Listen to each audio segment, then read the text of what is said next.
नमस्कार, मैं हूं आपकी होस्ट और दोस्त प्राची खंडेलवाल और न्यूज कनेक्ट पर ये है चुनावी डमरू, जिसे बजा रहे हैं प्रोफेसर साहब। अरे कांग्रेस प्रवक्ता गौरव वल्लभ, ओहो सॉरी, बीजेपी नेता गौरव वल्लभ। ये हमारे नेतागण जिस रफ्तार से पार्टियां बदलते हैं, हम लोग भी कंफ्यूज हो ही जाते हैं।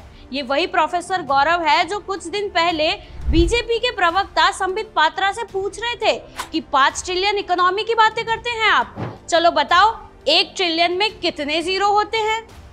पात्रा तो आग बबूला हो गए। वो भी क्या जानते थे कि कुछ ही दिन बाद गौरव को गले लगाना पड़ेगा। आदत है, छोड़ते छोड़ते वक्त लगेगा। शायद इसीलिए गौरव वल्लभ ने बीजेपी के मंच से कांग्रेस काल के 2 पूर्व प्रधानमंत्रियों की तारीफ कर दी। सुबह से शाम वेल्थ क्रिएटर्स को गाली, उन नीतियों को गाली, निजीकरण, उदारीकरण, वैश्वीकरण, जो पूरी दुनिया मानती है कि जो डॉक्टर मनमोहन सिंह जी और पीवी नरसिम्हा राव जी की सरकार ने किया, उन नीतियों को गाली। अरे ये क्या प्रोफेसर साहब, शायद आप भूल गए हैं कि अब तो आपको मनमोहन ही नहीं, नेहरू की भी खामियां निकालनी होंगी। पर जैसा कि मैंने कहा, आदत है, जाते जाते वक्त तो लगता है। कांग्रेस से मोह भंग की 2 और भी वजह गिनाई गई, जिसके केंद्र में श्री राम और हिंदू धर्म है। भगवान श्री राम का मंदिर बने, न्योता मिले, और हम न्योते को कांग्रेस पार्टी लिख के भेजे कि हम नहीं जाएंगे, मैं इसे स्वीकार नहीं कर सकता।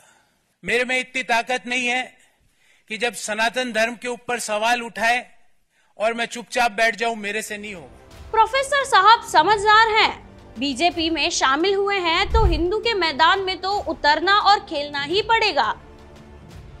लेकिन उसी वक्त दिल्ली से सैकड़ों किलोमीटर दूर मुंबई में कांग्रेस के संजय निरुपम कांग्रेस के 5 पावर पॉइंट सेंटर से बगावत कर पार्टी त्याग रहे थे।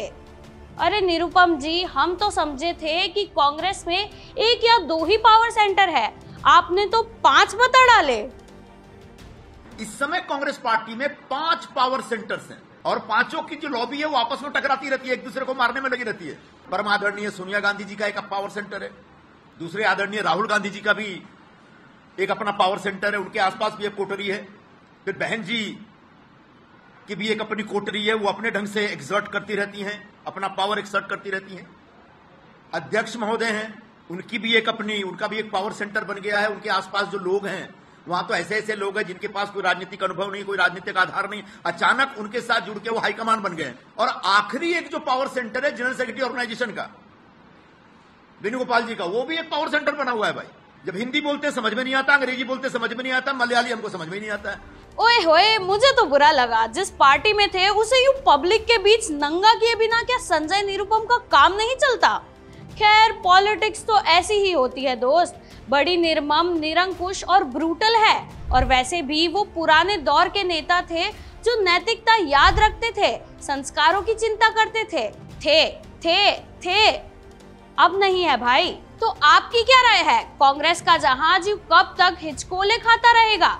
हमें अपनी राय कमेंट बॉक्स में जरूर लिखें। वीडियो पसंद आया तो लाइक और शेयर भी करें। न्यूज कनेक्ट को सब्सक्राइब भी कीजिए ताकि हमें हौसला मिले। मिलती हूँ जल्द ही एक और चुनावी डमरू के साथ। तब तक के लिए अपना ध्यान रखिए। देश दुनिया की हर बड़ी खबर देखिए हर घंटे नई खबर के साथ, सिर्फ आपके अपने चैनल न्यूज कनेक्ट पर। न्यूज कनेक्ट यानी खबरों से आपका कनेक्ट। न्यूज कनेक्ट को लाइक करें और सब्सक्राइब करें ताकि आप रहें हर वक्त हर खबर से अपडेटेड।